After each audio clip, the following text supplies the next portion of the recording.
16টা বাক্য, যে বাক্যগুলো কুফরি বাক্য। অনেকে বলে থাকে আল্লাহর সাথে হিল্লাও লাগে। তোর মুখে ফুল চন্দন পড়ুক, কষ্ট করলে কেষ্ট মিলে। মহাভারত কি অশুদ্ধ হয়ে গেল? তার চেহারাটা যেন দুধে ডুবানো আলতার মতো। 5 নাম্বার, মোল্লার দৌড় মসজিদ পর্যন্ত।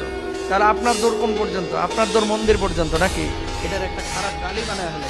লক্ষ্মী ছেলে, লক্ষ্মী মেয়ে, লক্ষ্মী স্ত্রী, ধোঁয়া তুলসী পাতা, ইয়া খাজা বাবা, ইয়া গাউস, ইয়া কুতুব ইত্যাদি বলা, এটা শিরক। ইয়া আলী, ইয়া রাসূল সাল্লাল্লাহু আলাইহি ওয়াসাল্লাম বলে ডাকা এবং সাহায্য প্রার্থনা করা। আচ্ছা, তারপরে বিসমিল্লাহ গলত বলা। মন ঠিক থাকলে পর্দা লাগে না, মনের পর্দা আসল পর্দা।